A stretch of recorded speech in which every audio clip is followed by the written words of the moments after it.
Senhoras e senhores deputados, muito boa tarde. Vamos dar início aos nossos trabalhos, como sabem, em formato misto, presencial e por videoconferência. Hoje, na nossa ordem do dia, temos, para começar, uma audiência por videoconferência com o Sr. Professor Dr. Manuel Abcacis, que é Presidente da Direção da Associação Portuguesa contra a Leucemia. Eu não sei se o Sr. Professor já está presente por videoconferência, se nos está a ouvir. Senhor Professor Manuel Abcacis, quando puder ligar o som. Muito bem. Já nos está a ouvir. Muito bem. Já estou, exatamente. Muito bem. Muito boa tarde e muito obrigada por esta audiência. E dizia eu que o Sr. Presidente, que é Presidente da Direção da Associação Portuguesa contra a Leucemia, e que nos vem dar conhecimento das novas possibilidades de tratamento e abordagens terapêuticas disponíveis para as doenças hemato-oncológicas. Senhor Professor, como sabe, há muitos senhores deputados que, pela forma de funcionamento que agora temos que seguir, não estão presencialmente, mas estão por videoconferência e estarão a ouvi-lo e depois terão oportunidade de fazer algum pedido de esclarecimento.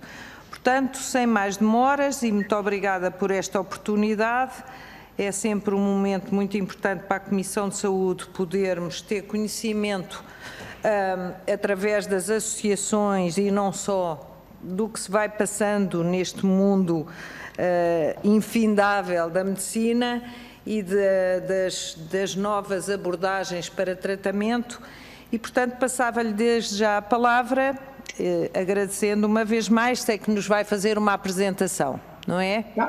Sim, senhor, muito obrigado.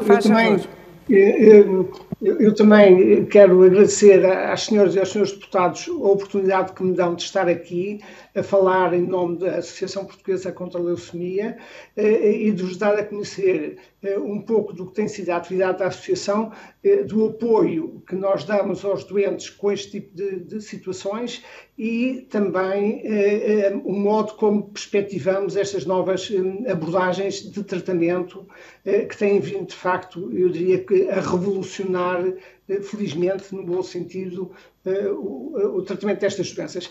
E sendo assim, eu vou utilizar um conjunto de slides que vão acompanhar a minha exposição e para os quais eu gostava de ter a vossa atenção.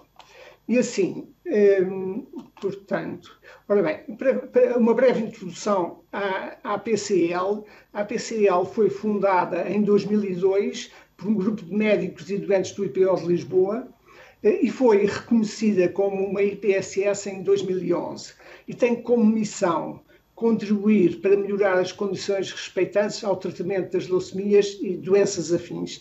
Doenças afins são linfomas, mielomas e outras doenças menos frequentes, mas que fazem parte do grande grupo de doenças hemato-oncológicas.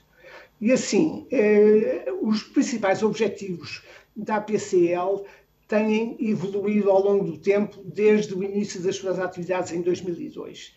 E quando nós iniciámos a nossa atividade, aquilo que para nós constituía a maior preocupação era apoiar o desenvolvimento do Registro Português de Dadores Voluntários de Medula Óssea, conhecido por CEDAS. E isto porquê? Porque muitas vezes o transplante de medula óssea é a única estratégia curativa ou com potencial curativo para muitos dos nossos doentes. E para isso é necessário recorrer ao transplante, como eu disse. Agora, o que acontece é que o transplante é procurado num primeiro passo entre os familiares diretos, quer dizer, entre os irmãos. A probabilidade de dois irmãos serem compatíveis entre si ronda os 25% a 30%. Isto significa o quê? Que com a dimensão atual das famílias portuguesas, que raramente têm mais do que 2 filhos, 2, 3 filhos, significa que a maior parte dos doentes que necessitam de um transplante, de facto, não têm um dador familiar compatível. E foi com esse objetivo que, no mundo inteiro, se foram constituindo, ao longo de muitos anos, os registros de dadores voluntários. São pessoas que se inscrevem de uma forma perfeitamente altruísta e que se mostram disponíveis para, se surgir um doente que precise de um dador, eles estarão disponíveis para serem dadores. Ora bem, quando a APCL iniciou as suas atividades, em 2002, o registro português era pouco mais do que residual, tinha cerca de 1.600 dadores. Bem, nós consideramos que um dos principais objetivos, são mesmo o principal do início das nossas atividades, seria o promover, desenvolver, ampliar e angariar o maior número de dadores possível. E, de facto, posso dizer que, com muita satisfação, que esse objetivo foi completamente conseguido. Hoje em dia, em 2020, aliás, o ano passado, o registro português contava com 402.000 dadores inscritos e tipados. É, neste momento, um dos registros europeus mais importantes e, proporcionalmente por número, por cada 10.000 habitantes, Portugal é o 5º registro europeu mais importante.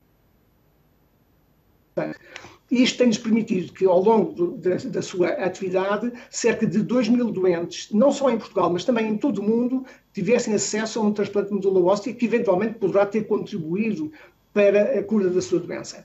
Além deste apoio que se traduziu na aquisição de equipamento e de reagentes e no apoio ao pagamento de salários a colaboradores do CEDAS, para os quais os processos de contratação se encontravam atrasados ou mesmo eram apenas contratações temporárias para poder acompanhar a grande fase de expansão do registro.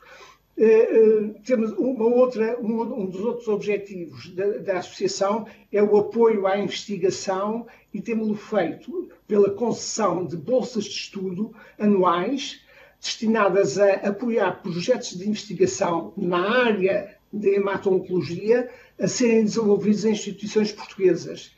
No total, desde o início desta atividade, foram atribuídos cerca de 1 milhão de euros ao longo de 18 anos de atividade. Temos tido os parceiros mais variados, trabalhamos muito perto com uma sociedade científica, que é a Sociedade Portuguesa de Hematologia, também com a indústria farmacêutica e com empresas da sociedade civil, como a CEMAP ou a José Mel Saúde e outras.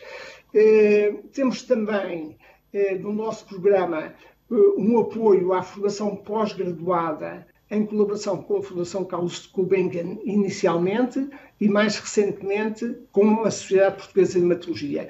Isto tem-nos permitido atribuir bolsas de estudo para estágios em serviços de referência no estrangeiro. Naturalmente não são estágios de longa duração, são estágios que em geral têm uma duração inferior a 1 ano e que têm permitido a médicos e enfermeiros frequentarem serviços de excelência no estrangeiro e trazerem depois para cá, para os serviços hospitalares onde trabalham, esses ensinamentos. Temos também, isto tem sido uma atividade que se tem revelado cada vez mais importante e sobretudo na altura em que o país está a atravessar, é a concessão de um apoio económico a doentes com leucemias e suas famílias com necessidades económicas comprovadas. Este apoio económico é filtrado, por assim dizer, pelas assistentes sociais dos serviços hospitalares onde os doentes estão a ser tratados. Os doentes, portanto, as assistentes sociais avaliam as necessidades económicas de um doente e da sua família, propõem à APCL ou solicitam à APCL um determinado apoio e propõem-nos a verba que consideram que será útil, sobretudo para fazer aqui com que uma ponte até aos apoios da Segurança Social estarem disponíveis. Isto tem permitido, de facto, muitas pessoas que estão em situações de grande necessidade, e já nos aconteceu, por exemplo, termos contribuído para o pagamento de prestações bancárias de empréstimos à habitação, por exemplo, e outras situações, aquisição de óculos ou de próteses, enfim, as situações mais variadas, mas nunca diretamente com os doentes, sempre através dos assistentes sociais dos hospitais, porque achamos que é essa, de facto, a maneira mais objetiva e correta de se poderem avaliar as necessidades de cada um. E, finalmente, temos em curso o nosso projeto mais ambicioso, que nós chamamos de Casa de Acolhimento Porto Seguro. O que se passa, na realidade, é que muitos doentes que vêm ao IPO de Lisboa, ao Hospital de Santa Maria, ou mesmo ao Hospital dos Capuchos, têm necessidade de permanecer durante bastante tempo em Lisboa, semanas, se não mesmo às vezes alguns meses, porque os tratamentos a que vão ser submetidos são muito complexos. Isto diz respeito particularmente aos doentes que vão fazer transplantações de medula óssea. Portanto, esses doentes têm necessidade de permanecer por longos períodos em Lisboa, muitas vezes não conseguem ter as condições de alojamento necessárias para que isso seja possível, e muito menos poderem ter um familiar que os possa acompanhar. E, portanto, reconhecendo bem esta necessidade, a APCL reuniu-se com a Câmara Municipal de Lisboa no sentido de verificarmos se seria possível que nos disponibilizassem um imóvel que nos permitisse criar uma casa de acolhimento. Isto foi conseguido finalmente no final do ano passado, foram assinados vários protocolos e foi-nos cedido um pequeno imóvel que fica precisamente perto da Avenida de Berna, entre o Hospital de Santa Maria e o IPO de Lisboa, um imóvel que se encontra bastante degradado, e que a APCL, portanto, tem a concessão da sua utilização por parte da Câmara e o compromisso de fazer obras de reabilitação para tornar o espaço utilizável. E isso vai nos permitir alojar 12 pessoas em condições muito dignas, com quartos individuais, com casa de banho, depois uma cozinha e serviços de utilização comum. As obras de recuperação desta casa estão já em curso e prevê-se que a possamos inaugurar já no final deste ano.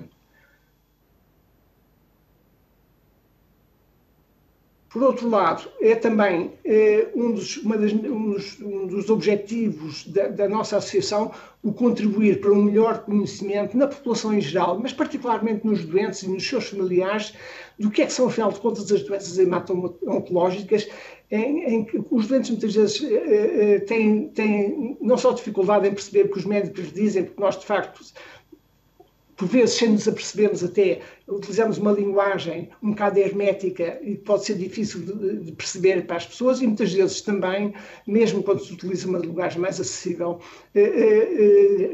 falo pela minha experiência pessoal, as pessoas vêm à consulta e, porque estão, de facto, num estado de ansiedade, um bocado nervosas e tudo isso, não conseguem apreender muitas das coisas que lhes são ditas. E, portanto, nós achamos que era útil termos informação disponível no site da APCL, informação disponível, credível, cientificamente comprovada e elaborada por especialistas na matéria. E depois temos também promovido a realização de reuniões temáticas sobre essas doenças, inicialmente presenciais, em 2019, e depois, desde o ano passado para cá, sob a forma de webinars, em colaboração com vários especialistas nacionais e também em colaboração com associações de doentes de outros países, que por vezes têm associado a algumas das nossas iniciativas. Por outro lado, o Infarmed solicitou a colaboração da APCL com uma associação de doentes para estar presente e dar pareceres como associação de doentes, e temos tido alguma colaboração com a Agência Europeia de Medicamentos, também no âmbito das associações de doentes. E, finalmente, consideramos, e isto prende-se muito agora com esta segunda parte da minha apresentação, que é dar a conhecer as mais recentes inovações que têm surgido no tratamento destas doenças. E assim, o tratamento das doenças oncológicas, classicamente, tem-se baseado em 3 vetores: na cirurgia, na radioterapia e na quimioterapia, que se têm mostrado de grande eficácia, embora muito aquém daquilo que seria desejável em várias situações. E o que nós temos assistido já no século que estamos a viver, no século XXI, é uma mudança do panorama, e isto é possível graças à transposição para a clínica, from the bench to the bedside, como nós costumamos dizer, dos conhecimentos básicos de imunologia, de genética e de biologia molecular, que vieram, de facto, revolucionar o tratamento das doenças oncológicas e, particularmente, das doenças do sangue de natureza oncológica, ou chamadas doenças hemato-oncológicas. E assim, o sistema imunitário, o nosso sistema imunitário, desempenha, de facto, um papel fundamental no tratamento do cancro. Agora, é preciso saber como é que nós podemos utilizar ou estimular ou criar as condições para que o sistema imunitário possa exercer em plena a sua função. Bem, isso pode ser feito através, por exemplo, das vacinas. E, por exemplo, a vacina contra o vírus do papiloma humano tem-se revelado extremamente eficaz na profilaxia, na prevenção do carcinoma do colo do útero. As vacinas da hepatite B e da hepatite C, por exemplo, têm-se revelado também muito eficazes na profilaxia, na prevenção dos cancros do fígado. Outros aspectos mais específicos que têm vindo a ser desenvolvidos são os chamados anticorpos monoclonais, anticorpos biespecíficos, que são uma variante mais sofisticada dos anticorpos monoclonais. Um pouco mais à frente irei explicar estes conceitos.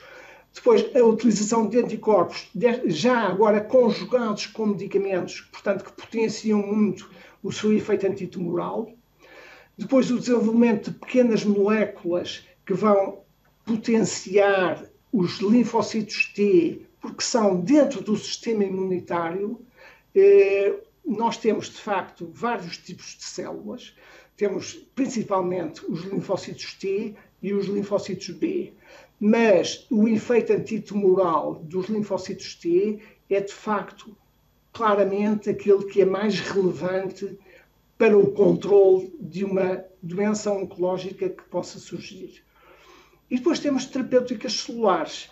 Destas terapêuticas celulares, a mais largamente utilizada é a transplantação de medula óssea, que, afinal de contas, é, por excelência, a terapêutica celular, que é praticada em Portugal desde 1987, mas que já vem do meado dos anos 70 do século passado. Mais recentemente surgiu a possibilidade de utilizar linfócitos T do dador no contexto do transplante de medula óssea, em situações em que há uma recaída da doença apesar do transplante. Em algumas situações tem-se revelado bastante eficaz em conseguir controlar de novo e até, em alguns casos, curar a doença. E, finalmente, chegamos ao ponto, digamos, ao ponto mais importante desta minha apresentação, que é a utilização daquilo que nós chamamos as CAR T-cells, e, um pouco por arrasto, as CAR-NK cells, embora estas sejam ainda muito incipientes no seu desenvolvimento. Eu gostaria agora de me debruçar um pouco mais, então, sobre o que é que são, afinal de contas, estas CAR T-cells.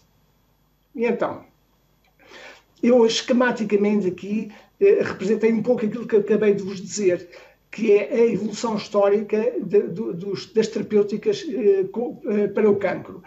Nos anos 40, em diante, dos anos 40 até os anos praticamente 90, a quimioterapia, a radioterapia e a cirurgia foram, de facto, as grandes armas contra o cancro e continuam a ser extremamente importantes. Depois, a partir dos anos 90 em diante, começamos a ver a exploração do sistema imunitário como um mecanismo de defesa contra o cancro, e aqui os chamados anticorpos monoclonais foram os primeiros medicamentos nesta área que permitem reconhecer um antigênio expresso na membrana da célula tumoral e uma célula efetora do sistema imune que possa atuar contra esta célula. Tem algumas limitações e isso levou posteriormente, e já no século XXI, já neste século, a partir de 2010 em diante, percebeu-se que os tais linfócitos T sofriam eu diria quase que de uma cegueira provocada pelas células neoplásicas, pelas células oncológicas, porque estas células produziam substâncias que impediam, que iam bloquear o reconhecimento da sua existência pelos linfócitos T. E, portanto, os linfócitos T ficavam inertes, não têm a capacidade de reconhecer as células neoplásicas. Através destas pequenas moléculas, destas chamadas checkpoint, ou inibidores do checkpoint, são moléculas que vão, digamos que, permitir aos linfócitos T que se rearmem e que voltem de novo a reconhecer as células malignas. E, finalmente, chegamos, então, às células CAR-T. Este conceito das células CAR-T é particularmente interessante, é, de facto, um conceito fascinante. E, se me permitem, eu vou-vos dar uma pequena noção de como é que isto surgiu e como é que isto se tem desenvolvido. Nós sabemos que, de facto, isto é uma fotografia de microscopia eletrónica em que estas células que vêm aqui são linfócitos T. São linfócitos T. Estes pequenos pontinhos na membrana das células são receptores dos linfócitos T, entre os quais se encontram os chamados receptores antitumorais. E isto é uma célula cancerosa que está, neste momento, a ser atacada, portanto, por um conjunto de linfócitos T. E os linfócitos T são hoje em dia reconhecidos como uma das armas mais poderosas no combate não só aos invasores estranhos, mas também quando surgem clones de células malignas no nosso organismo. Ora bem, o que se passa, e porquê é que isto, sendo os linfócitos T tão eficazes, porquê é que afinal de contas nós desenvolvemos cancro? Bem, a razão de ser veio através do reconhecimento de como é que estas células funcionam. E então percebeu-se que os receptores nos linfócitos T, chamados CD3, é o nome que nós damos a esses receptores, não estão programados para reconhecer as células tumorais, porque as células tumorais, na verdade, salvo raras exceções, não apresentam à sua superfície moléculas que sejam diferentes daquelas que o próprio organismo produz. E como, para evitar que os linfócitos T ataquem um organismo saudável, estes linfócitos T, no seu processo de maturação no organismo, e isto é um processo que ocorre sobretudo no timo, são educados para não reagirem contra os antigénios do próprio organismo. Portanto, há aqui uma energia destas células. Ora bem, mas as outras células que eu vos falei, os linfócitos B, esses, pelo contrário, têm receptores que podem reconhecer essas células. Mas o que se passa é que eles não dispõem, ao contrário dos T, não dispõem da maquinaria necessária para as poderem destruir. E, portanto, a ideia que surgiu foi, então, se fosse possível dotar os linfócitos T de receptor de células B, os chamados receptores quiméricos, e daí o CAR-T, Chimeric Antigenic Receptors, dotar estes linfócitos T de receptores quiméricos, em que uma parte seria do T e outra parte seria de linfócitos B, e assim iriam permitir o reconhecimento das células tumorais pelos receptores B e a sua destruição pelo efeito citotóxico mediado pelos linfócitos T. Ora bem, este conceito surgiu pela primeira vez, já lá vão bastantes anos, surgiu graças a um investigador israelita, o professor Zeli Geshar, no Weizmann Institute de Tel Aviv, que propôs pela primeira vez este conceito da criação de células CAR-T. Este conceito foi desenvolvido no Instituto Weizmann e conseguiu-se, de facto, gerar ou produzir as primeiras células CAR-T. Só que, de facto, o que se verificou é que e foi um bocado quase que um balde de água fria, estas células CAR-T, afinal de contas, não eram tão potentes como se supunha. Havia qualquer coisa que não estava a funcionar. E essa qualquer coisa foi descoberta uns anos mais tarde, o que é que faltava, por dois investigadores americanos, o professor Carl June, na Universidade da Pensilvânia, o professor Michel Sandland no Memorial Sloan Kettering em Nova York. Eles verificaram o quê? Que esta primeira geração de células CAR-T, de facto, não eram muito eficazes, porque não eram adequadamente estimuladas. Faltava-lhes qualquer coisa que pudesse, faltava-lhes, digamos, que o interruptor que acendesse a luz, que ativasse efetivamente os linfócitos T. E foi isso que os dois, trabalhando separadamente, investigaram e conseguiram então desenvolver um conjunto de células CAR-T, chamadas de segunda geração. Estas sim já incluíam no seu equipamento as tais moléculas de co-estimulação que lhes permitiriam ser realmente em pleno potencial células antitumorais muito potentes. E o primeiro caso a ser tratado com células CAR-T, já lá vão alguns anos, o primeiro caso foi de facto uma criança, na altura, em 2010, tinha uma forma de leucemia aguda, que tinha feito um transplante e tinha recaído depois do transplante. Bem, isto passou-se na Universidade de Pensilvânia, onde estava o Carl June a trabalhar, e numa situação tão desesperada como esta, em que a equipa que estava a acompanhar a criança disse para os pais que de facto não havia absolutamente mais nada a oferecer e que o melhor seria orientá-la para cuidados paliativos, mas eles tinham ouvido falar dos trabalhos desenvolvidos pelo professor Carl June, e então houve aqui uma conversa conjunta da equipa do Carl June com a equipa dos médicos hematologistas que estavam a tratar a doente, e de facto o Carl June tinha conseguido já criar CAR-T cells possíveis de ser utilizado no tratamento de doentes. E esta história é uma história pessoal do Carl June, que tem alguma tragédia associada, sobretudo muita perseverança e também alguma sorte. E digo tragédia porquê? Porque o Carl June, que é essencialmente um imunologista, foi um homem que se empenhou sempre muito na exploração do sistema imunitário como arma de combate ao cancro.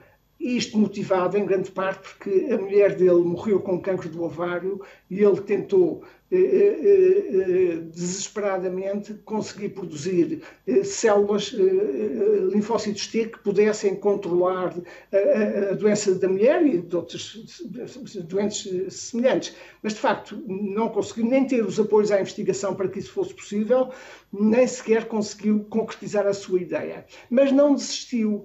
E, voltando novamente para o laboratório, percebeu que, de facto, o modelo ideal para tratar este tipo de doenças eram precisamente as doenças do sangue. Porquê? Porque as células das doenças de uma leucemia, por exemplo, são células que circulam no sangue, enquanto que um tumor, sei lá, um tumor do ovário, por exemplo, está restringido a um tecido, a um órgão, e é muito difícil fazer que haja uma exposição adequada desse tumor às células imunocompetentes.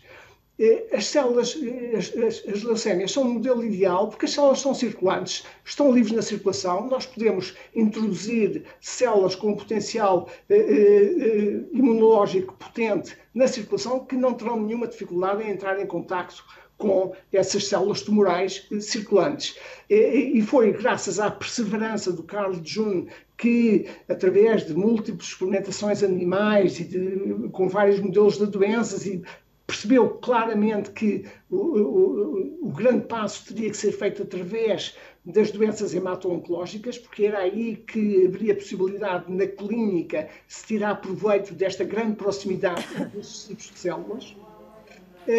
E assim, neste contexto, chegámos a 2010, chegámos ao caso da Emily Whitehead, que é esta criança que está aqui no slide em cima e 7 anos mais tarde no slide abaixo, Os pais pediram ao Carl June, então, que ele utilizasse essas células que tinha desenvolvido no tratamento da sua filha. Isto foi aceito, foi autorizado pelas comissões de ética dos hospitais e de tudo isso, portanto, e a criança foi efetivamente, foi a primeira criança, o primeiro doente a ser tratado com células CAR-T. Bem, tudo isto era um salto no desconhecido. Sabia-se da experimentação feita com modelos animais que estas células tinham alguma toxicidade quando da sua aplicação.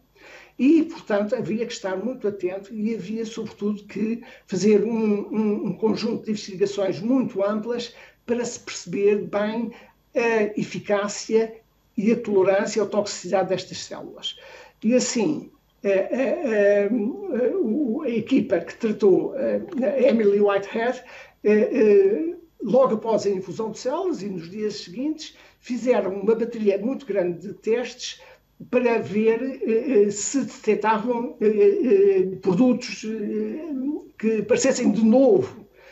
A criança, logo no dia a seguir à infusão de células, desenvolveu um quadro febril de enorme intensidade, com febre persistente de 40 graus, que não era provocada por infecção, que era resistente a todos os tratamentos que estavam disponíveis para o controle da febre, mas aquilo que se verificou, graças também a esta insistência do Carl June e à percepção que havia de estudar tudo, de documentar muito bem estes casos, verificou-se que havia um certo número de substâncias que apareciam de novo no sangue, chamados marcadores de inflamação, e que havia uma verdadeira tempestade de citoquinas, uma tempestade em que o elemento mais importante, dominante, era uma molécula chamada interleucina 6.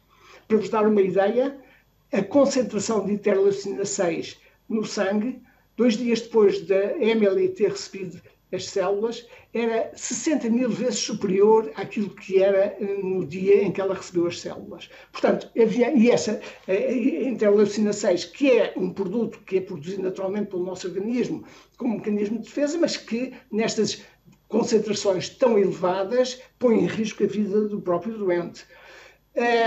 E mais uma vez aqui, houve aqui um fator de sorte, eu diria.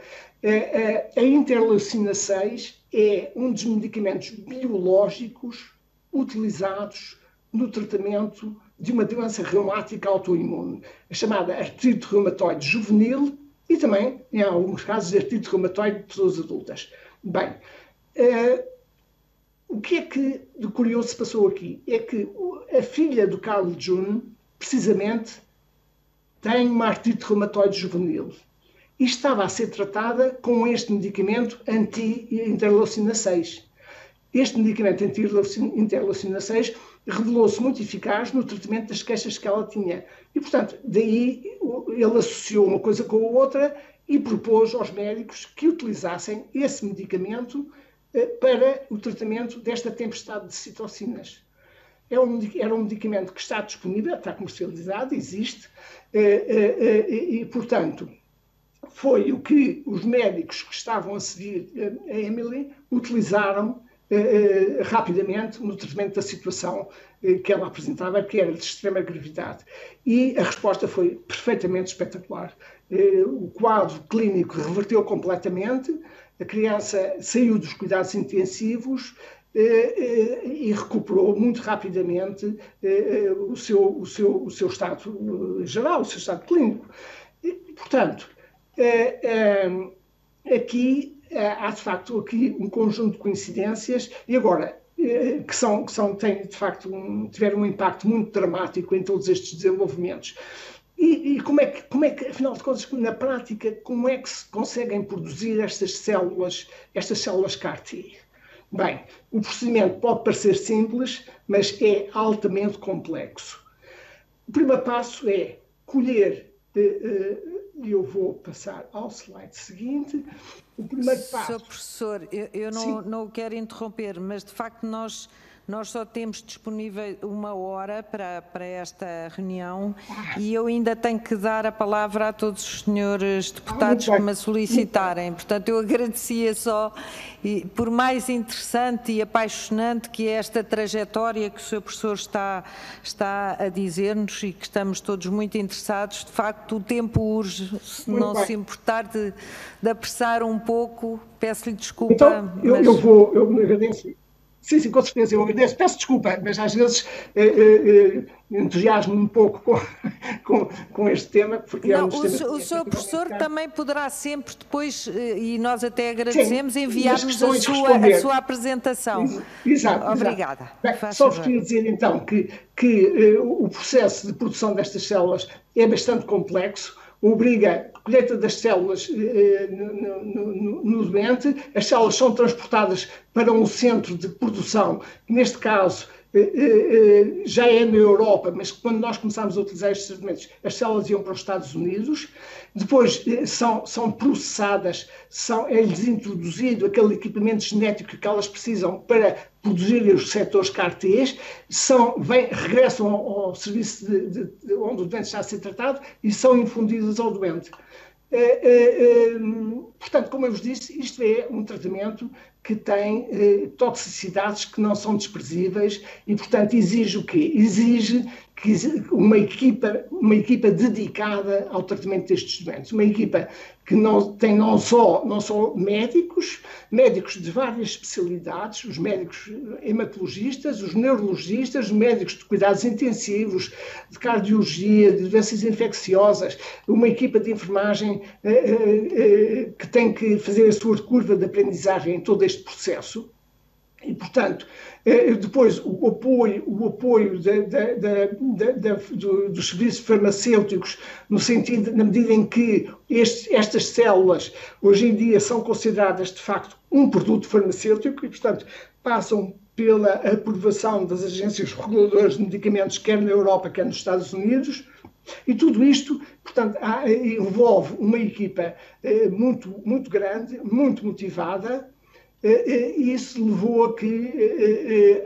Qual é a situação atual em Portugal? Bem, em Portugal nós tivemos um programa de acesso precoce que começou em novembro de 2018, tivemos depois um programa de autorização de utilização especial que abriu em dezembro de 2019 e tivemos o reconhecimento, dois centros que se qualificaram e que foram reconhecidos internacionalmente e pelas entidades, pelas autoridades portuguesas também como sendo centros qualificados para a aplicação deste tipo de tratamentos, que são os IPOs do Porto e de Lisboa.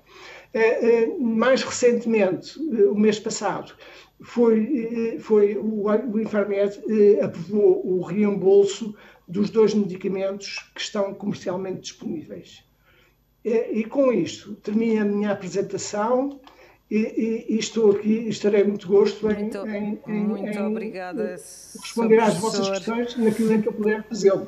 De facto, estes extraordinários avanços e já serem aplicados no nosso Serviço Nacional de Saúde por profissionais e investigadores portugueses é de facto uma grande conquista.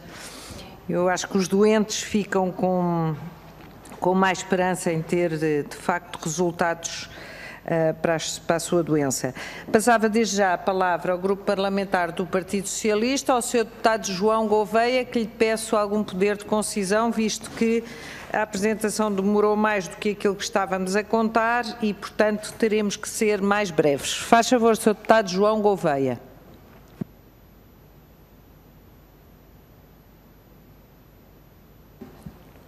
Não está?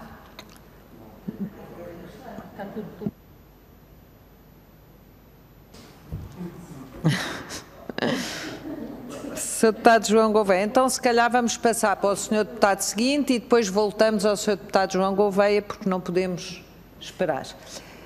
Agradeço que façam o sinal que puderem. Faz favor, Sr. Deputado Maloda Abreu, do Grupo Parlamentar do PSD.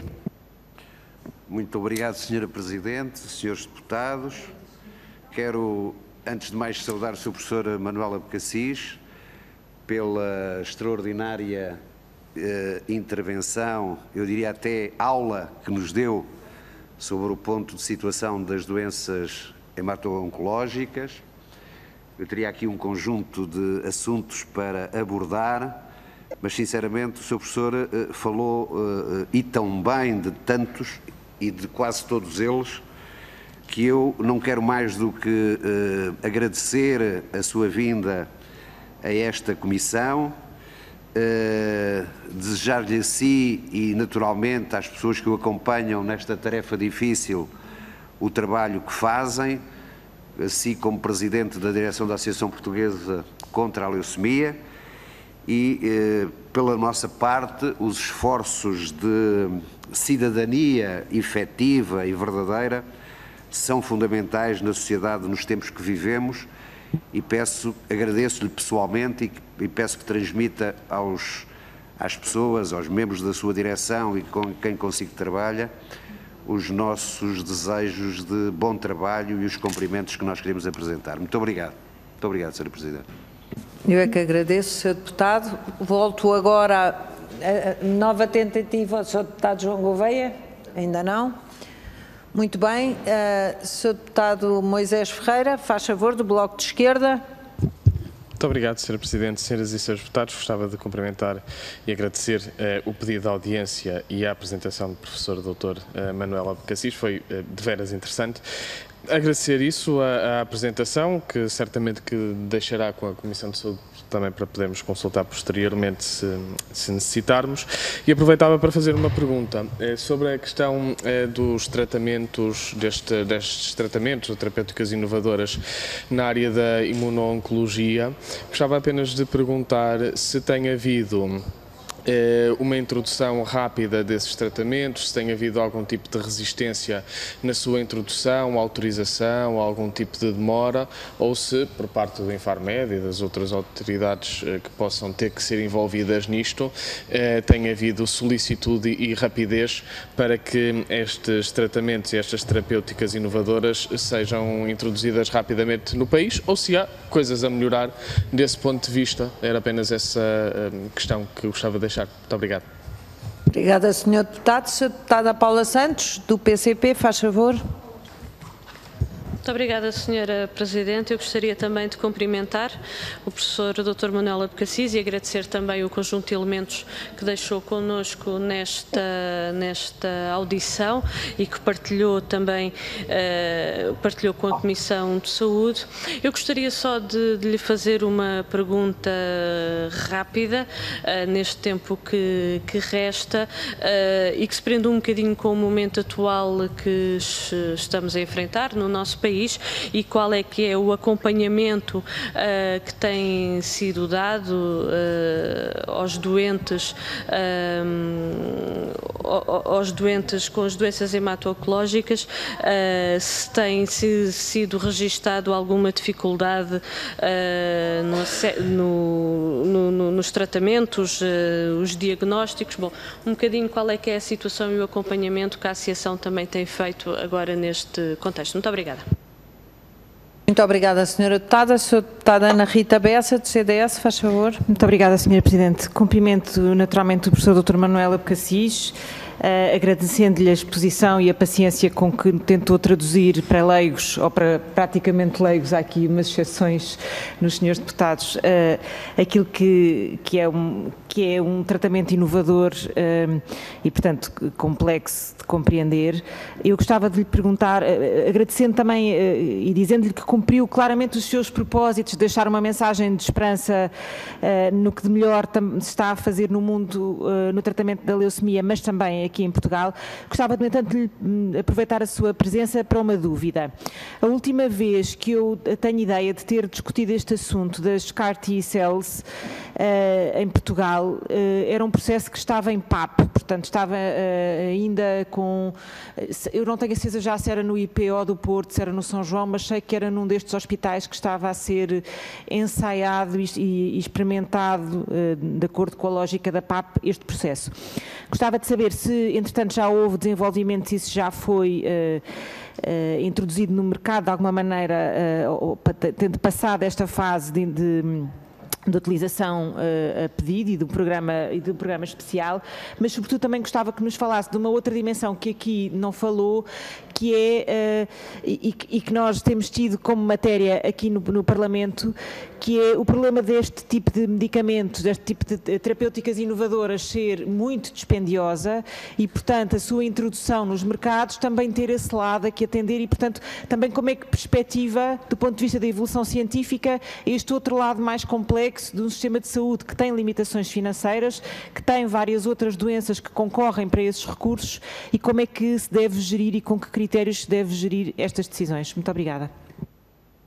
Muito obrigada, Sra. Deputada. Pergunto agora se o Sr. Deputado João Gouveia já está em condições de poder intervir. Pois, de facto, às vezes há dificuldades de entrar em contacto à distância com a nossa Comissão, nem sempre acontece, mas muitas vezes acontece. E, portanto, passava a palavra ao Grupo Parlamentar do Partido Socialista. Sra. Deputada Sónia Fertozinhos, faz favor. Muito obrigada, Sra. Presidente, caras e caros colegas. Cumprimento o Sr. Professor Manuel Abcacis e, tal como os meus colegas e a Sra. Presidente da Comissão, saudamos a iniciativa da Associação e a sua em particular por nos terem contactado no sentido de fazerem a apresentação que acabou de fazer.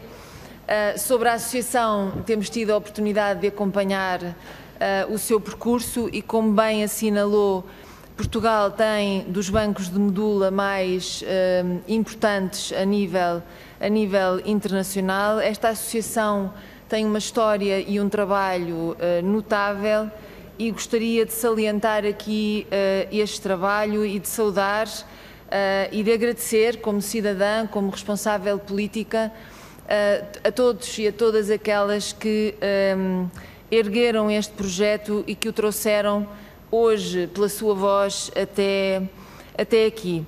Os meus colegas colocaram questões importantes e, portanto, eu não vou repeti-las.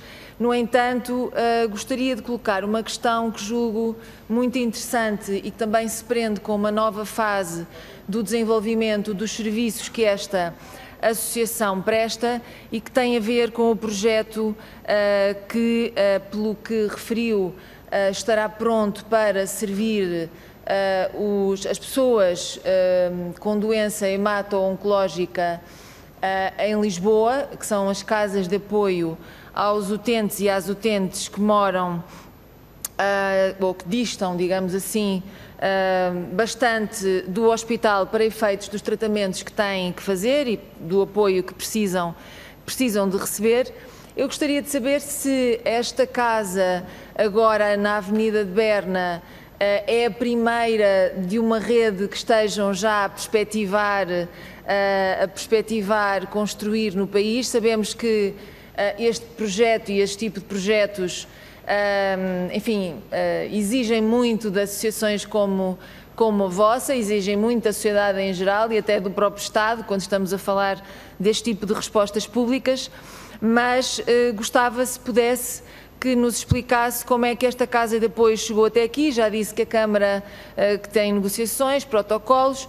Eu gostaria de saber com quem é que efetivamente esses protocolos são para além da Câmara de Lisboa, se é o caso disso, e que tipo de apoios ou que tipo de condições é que seriam necessárias existir para que, por um lado, se esse projeto existir de alargar mais casas a outras zonas do país, essas casas poderem, tão brevemente quanto possível, também terem condições para serem inauguradas, ou se, não havendo para já essa intenção, se essa intenção pode ser admitida e, desde logo, o que é que nós, enquanto deputadas e deputados, podemos ajudar no sentido de criar ou de, enfim, encontrar formas de criar as condições que permitam esse projeto acontecer, porque de facto consideramos de uma enorme relevância. Muito obrigada, mais uma vez. Obrigada, Sra. Deputada. Sr. Professor, então, para responder a todos estes pedidos de esclarecimento, só lhe peço uma vez mais, se consegue ser um pouco breve, porque de facto estamos em cima da hora de outra audição. Muito obrigada. Eu sei que é difícil, mas... Muito obrigado. Faz favor. Então, eu vou primeiro de tudo, cumprimentar e agradecer aos senhores deputados e aos senhores deputados os cumprimentos e os elogios que eu ouvi, que de facto eu considero que são, não para mim, mas para todas as pessoas com quem eu tenho o gosto de trabalhar. E vou tentar ser muito sintético em relação às questões que foram levantadas e que são todas elas muito pertinentes e que dariam seguramente aso a conversas bastante prolongadas. Em relação à dificuldade de introdução de medicamentos, destes novos medicamentos inovadores e que são, eu diria, quase que forçosamente dispendiosos, porque têm no seu trajeto, são precedidos de uma investigação muito complexa, com equipas muito amplas, muito numerosas de investigadores. Apesar de tudo, nós clínicos gostaríamos que estes processos andassem mais rapidamente, indiscutivelmente. Há alguma morosidade na parte das autoridades competentes, mas que eu considero, olhando, por exemplo, para o que eu conheço melhor é a situação em Inglaterra, o NICE, por exemplo, em que, se calhar, até eles têm mais dificuldade em ter acesso a medicamentos inovadores do que nós temos em Portugal. Portanto, Portugal, não somos o ideal, não temos ainda as condições que gostaríamos que tivéssemos, mas penso que, apesar de tudo, estamos todos nós empenhados em que isso seja assim, possa ser possível. Em relação ao que é que à situação dos doentes com doenças hematológicas na situação atual da pandemia, eu posso falar um pouco por aquela que foi a minha casa-mãe até há relativamente pouco tempo, porque eu saí, reformei-me do IPO pelo limite de idade em dezembro do ano passado, mas portanto, vivi todo o auge da pandemia. Felizmente, e por uma decisão muito acertada do Ministério da Saúde, os IPOs foram considerados como hospitais Covid-free. E isso permitiu-nos, desde logo, digamos, como que criar um escudo acerca dos nossos doentes, aqueles doentes que tinham doença e que necessitavam de internamento hospitalar, não eram internados no IPO, eram internados na rede de hospitais que nos dão apoio. E isto permitiu, de facto, que se mantivessem, enfim, praticamente sem compromissos nem atrasos, os tratamentos e as cirurgias que foram necessárias. Eu não tenho presente o movimento cirúrgico do Instituto de 2020 comparado com 2019. Sei que houve um abrandamento da atividade cirúrgica, mas não foi assim nada de muito dramático. Houve também algum abrandamento de doentes que nos foram referidos com situações oncológicas, se calhar provocados por atrasos no diagnóstico, porque as pessoas têm algum receio em recorrer aos centros de saúde ou aos hospitais para fazer exames, investigações, e isso depois pode-se traduzir no atraso do diagnóstico. Isso é uma realidade indiscutível. Eu recordo-me que pouco antes de sair tive uma conversa com o professor Fragata do Hospital de Santa Marta por causa de uma doente nossa que precisava de um transplante de pulmão, e entre as coisas que se falou, ele disse: olha, você não calcula, neste momento nós estamos a receber cerca de menos 25% de doentes referenciados por cancro de pulmão do que era o nosso habitual. Enfim, isto acontece em toda a parte, não é exclusivo de Portugal, é um pouco o panorama que se tem visto, que eu tenho ouvido e tenho conversado com os meus colegas estrangeiros, é aquilo que se passa um pouco por todo lado. Em relação ao custo destes medicamentos inovadores, é de facto um motivo preocupante para todos. A senhora deputada Ana Rita Bessa falou do percurso, quer dizer, de facto as CAR-Ts começaram por estar disponíveis para autorização, por um programa de acesso precoce e depois por autorização de utilização especial. E, como eu referi, no mês passado o Infarmed estabeleceu as condições de reembolso para os 2 produtos que estão comercialmente disponíveis. É um medicamento da Novartis e é um medicamento da Gilead. Os preços que vieram a público são os preços que rondam, os 2 produtos têm um preço muito semelhante, são produtos é preciso que se diga, são de uma utilização única e custam oficialmente cerca de 350 mil euros, não é? Por trás disto, há negociações com os centros que os vão utilizar, neste caso, aqueles que estão reconhecidos são os 2 IPOs, portanto, os 2 IPOs têm aqui a possibilidade de negociar condições com cada uma destas empresas farmacêuticas e de tentar obter preços mais favoráveis, ou, por exemplo, nos doentes em que porque acontece, as células serem colhidas e preparadas e o doente, entretanto, a situação clínica do doente modificou-se e as células já não poderem ser aplicadas, portanto, houve o custo da produção das células, mas o produto não pode ser utilizado. Isso ficou estabelecido com ambas as empresas farmacêuticas que esses produtos não seriam cobrados ao Serviço Nacional de Saúde. Portanto, eles produziam, se não fossem utilizados, não eram pagos. Depois também, doentes, é evidente que nós sabemos que estas CAR-Ts não são o remédio milagroso para todos, mais ou menos 50% dos doentes, talvez até um pouco mais, não têm aqui a sua resposta definitiva. E, portanto, há aqui uma margem para negociação com a indústria farmacêutica, no sentido de, então, se não há a resposta que está prevista, como é que isto pode ser negociado? Enfim, não compete a mim entrar nessa área, mas penso que há aqui um amplo leque de soluções que se podem discutir e utilizar. Não esquecer nunca de vista que as CAR-T cells são de utilização única. Depois disto, os doentes que ficam bem não fazem mais tratamentos, ficam muito provavelmente, e nós já temos um follow-up relativamente longo, nós não cá em Portugal, mas no estrangeiro, já há um follow-up com mais de 5 anos, com qualquer destes 2 produtos que estão comercialmente aprovados, que sugerem fortemente que cerca de 50% desses doentes ficaram tratados, curados, com um único tratamento. A senhora deputada Sónia Fertuzinhos põe de facto aqui uma questão, e eu confesso que me apanhou um pouco de surpresa, porque não está no nosso horizonte a criação de novas casas de apoio. Não quer dizer, eu acho que a sua intervenção é sem dúvida um desafio para nós, um desafio para a própria associação, não é? Que eu vou pôr na próxima reunião que tivemos do Conselho de Administração, da direção da associação, vou dar conhecimento de como é que correu esta nossa reunião e vou colocar esta questão. Para nós, esta casa é um balão de ensaio. É um balão de ensaio. Nós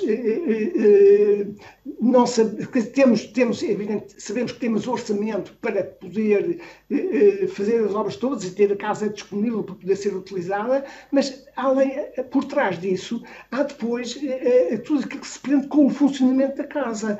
E este funcionamento da casa só vai ser possível através do estabelecimento de protocolos com a Segurança Social, porque a APCL não tem recursos que lhe permitam manter esta casa em funcionamento. Portanto, à semelhança do que se passa com a Acreditar, com as casas da Acreditar, em que há um acordo com a Segurança Social que permite manter a casa em funcionamento, e eu penso que, muito provavelmente, será mais vantajoso para a Segurança Social do que ter contratos com pensões ou residências ou isso assim.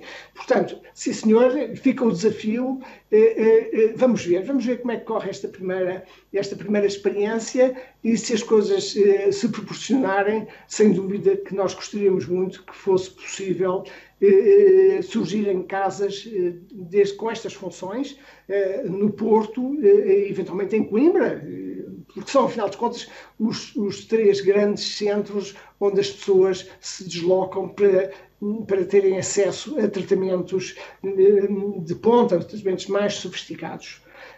E com isto penso que respondi a todas as vossas questões, que agradeço muito o interesse demonstrado e mais uma vez, os meus cumprimentos e estarei sempre à vossa disposição naquilo em que considerarem que poderei ser útil. Muito obrigado. Muito obrigada uma vez mais, Sr. Professor Manuel Abcacis. Devolvemos os cumprimentos e a nossa disponibilidade também, enquanto Comissão de Saúde. Infelizmente vivemos uma pandemia e a nossa forma de funcionamento não é a mesma, mas eu penso que tenhamos esperança que o Parlamento se possa abrir novamente para nos ouvirmos melhor uns aos outros e pelo menos temos a presença de vários atores que têm melhorado tanto a vida dos portugueses. Muito obrigada e até um dia, que pode ser breve.